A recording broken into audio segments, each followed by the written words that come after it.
Coronavirus cases in the United States are nearing 1 million. A new week in the coronavirus pandemic is beginning with a United States case count approaching 1 million and several cities and states preparing to loosen stay-at-home restrictions. There have been 54,883 coronavirus deaths reported nationally and more than 965,000 cases of the virus in the U.S. As the numbers continue to climb, several state and city officials are expected to announce plans to reopen their economies this week. A University of Washington model frequently cited by the White House Coronavirus Task Force suggests that no state should open their economies before Friday, and many should wait much longer. In New York, one of the hardest-hit states, rates of hospitalization, intubation and deaths are down, Governor Andrew Cuomo said Sunday. He said the state is planning for a phased reopening, starting with construction and manufacturing activities at those businesses that have a low risk. The earliest the state will begin its first phase of reopening is May 15, but only in regions that have seen a 14-day decline in hospitalizations. How much longer to stay at home? Officials at all levels of government are weighing how to proceed and when to reopen their communities. While states from Hawaii to Texas and Michigan to Alaska are loosening restrictions on certain businesses and outdoor recreation, New Jersey Governor Phil Murphy said on NBC's Meet the Press Sunday that his state is still weeks away from reopening. Miami-Dade County Mayor Carlos Gimenez will explain emergency orders Monday on the reopening of parks, waterways and golf courses, his press office said Sunday. But at the state level, Florida Governor Ron DeSantis said he is not putting a date on the state reopening, even though the Florida's stay-at-home orders are set to expire Thursday.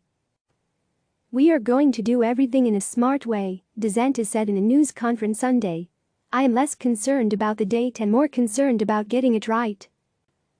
Reports of overexposure to disinfectant. Several states also are grappling with an increase in calls to their poison control centers, following President Donald Trump's suggestion of injecting disinfectants as a treatment for the coronavirus during a White House briefing on Thursday. He later said he was being sarcastic. Maryland has received hundreds of calls from people asking if they can effectively combat coronavirus by injecting or ingesting disinfectants, Governor Larry Hogan told Margaret Brennan on Face the Nation on Sunday.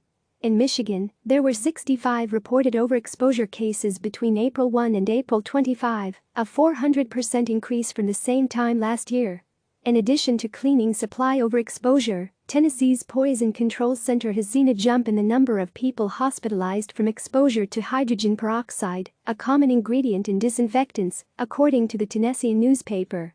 In Illinois, calls to poison control included someone who used a detergent-based solution for a sinus rinse and another who gargled a mixture of mouthwash and bleach to kill germs, Illinois Public Health Director Drive Ngozi Ezek said during a Saturday afternoon news conference. "All I know is this: when the person with the most powerful position on the planet is encouraging people to think about disinfectants, whether it was serious or not, people listen," Michigan Governor Gretchen Whitmer told ABC's This Week. "I want to say unequivocally, no one should be using disinfectants to digest it to fight COVID-19, please don't do it." Hope in antibodies and treatments. Researchers across the country are working to find effective methods to fight the virus. Preliminary results of a clinical trial for heartburn medicine and coronavirus treatment could come out in the next few weeks, said Dr. Kevin Tracy, president of Feinstein Institutes for Medical Research at Northwell Health. "We don't know if it has any benefit. We really don't. I swear we don't," he said. "People are hoping for anything. But we need to do this clinical trial." And while final results are not expected until mid to late May, preliminary results for a clinical trial of the experimental antiviral drug remdesivir could come out in a week or two, a principal investigator in the trial, Dr. Andre Callel, said Sunday. Physicians at a hospital in Orlando, Florida, said Sunday that at least 2 patients are seeing drastic improvements after convalescent plasma transplants, which uses the antibodies from recovered patients to treat those who are currently sick. Testing of antibodies will also help Boston to evaluate exposure to the virus in the city. Mayor Martin Walsh announced that 1,000 asymptomatic residents will undergo diagnostic and antibody testing, which is expected to be done by Friday. More outbreaks at meat plants. The ongoing pandemic, meanwhile, has led to the closure of another meat production plant. A JBS USA beef production plant in Green Bay, Wisconsin, will temporarily close due to the pandemic, the company announced Sunday. The county where the plant is located has at least 776 confirmed cases and 2 deaths as of Sunday.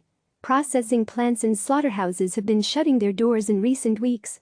Smithfield Foods in Sioux Falls, South Dakota, JBS Pork Processing in Worthington, Minnesota, and Tyson Fresh Foods in Waterloo, Iowa, 3 of the largest pork processing plants in the country, have already closed indefinitely, while smaller ones have done so temporarily.